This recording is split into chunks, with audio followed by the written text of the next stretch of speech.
Parlons des Insoumis maintenant, Romain Cluzel. Ils enregistrent un soutien inattendu. Oui, Alain Olivier, vous étiez aux premières loges, c'était hier soir sur BFM TV. Aujourd'hui, c'est évident que le vote utile à gauche, c'est le vote Mélenchon, puisque c'est lui qui est professionnellement, qui fait la meilleure campagne, qui est structuré, qui est cultivé, qui a l'expérience d'une campagne présidentielle, qui sait prendre des coups. C'est lui le plus solide. Ségolène Royal, l'ancienne finaliste de la campagne de 2007, privilégie donc Jean-Luc Mélenchon à la candidate socialiste Anne Hidalgo. C'est le signe de la dynamique de notre campagne, se félicite un proche de l'Insoumis. L'idée que Jean-Luc Mélenchon est le seul candidat à gauche capable de l'emporter s'installe peu à peu, ajoute-t-il. A priori, il est très satisfait. Hier sur Twitter, Jean-Luc Mélenchon lui-même a remercié Ségolène Royal. Il précise tout de même: je sais que son soutien n'est pas un ralliement, donc merci Ségolène, mais reste un petit peu à distance quand même.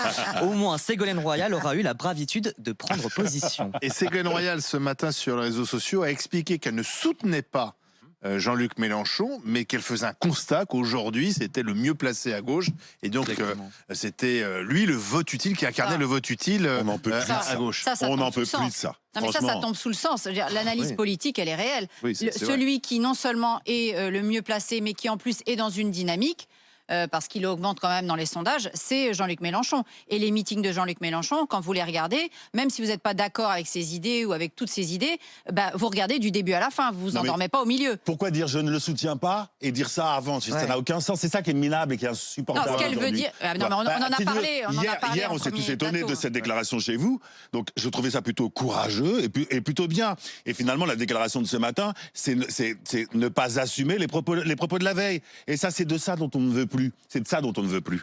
Non, mais hier, elle n'a pas dit qu'elle le ralliait. Elle a dit que tactiquement, l'intérêt pour la gauche, c'était de ne pas se porter candidat pour essayer de permettre à Jean-Luc Mélenchon. Néanmoins, je ne crois pas. Si ça, c'est pas un soutien. Je ne crois pas que les 2,5% de Anne Hidalgo iraient se reporter sur Jean-Luc Mélenchon. Non, mais les électeurs de gauche, moi je pense que c'est pas l'histoire de, encore une fois, une élection présidentielle, c'est pas les partis, c'est les électeurs et c'est les candidats. Il y a des électeurs de gauche, on en connaît tous, qui aujourd'hui hésitent. Ils disent, voilà, c'est quoi le meilleur vote? Alors certains veulent voter Macron, premier tour, qui estiment que le vote utile à gauche, c'est Macron, notamment on va dire les électeurs un peu sociodémocrates, qui préfèrent donc Macron à Anne Hidalgo, c'est pour ça qu'elle est à 2%. Sociodémocrate, c'est pas la gauche. C'est pour ça qu'elle est à 2%.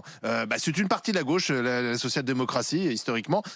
Ensuite, il y a ceux qui sont un peu plus radicaux, vraiment plus gauche, et qui hésitent entre Taubira, entre Roussel, entre Mélenchon. La social-démocratie qui attire... peut surprendre. La social-démocratie qui attire Éric Woerth, tu m'en reparleras de la social-démocratie. Non, mais Macron, il attire les sociodémocrates et le centre-droit. Il attire, comme disait Fabien Roussel, il attire les bobos caviar et voilà. Mais Jean-Luc Mélenchon et Fabien Roussel aujourd'hui, c'est les deux seuls vrais programmes de gauche. Je ne sais pas ce que c'est un vrai programme de gauche. Un programme de gauche, c'est-à-dire la justice sociale, la question de essayer le plus possible de résorber la fracture sociale, les inégalités sociales qui sont frappantes. Vous avez Jean-Luc Mélenchon, vous avez Fabien Roussel et une partie du programme de Marine Le Pen. Et franchement, moi, j'ai jamais compris comment quelqu'un de gauche. Moi, j'ai jamais compris comment quelqu'un de gauche pouvait choisir le camp de Macron. Alors ça, c'est un truc, qui me dépasse. Merci Romain Cluzel. Merci.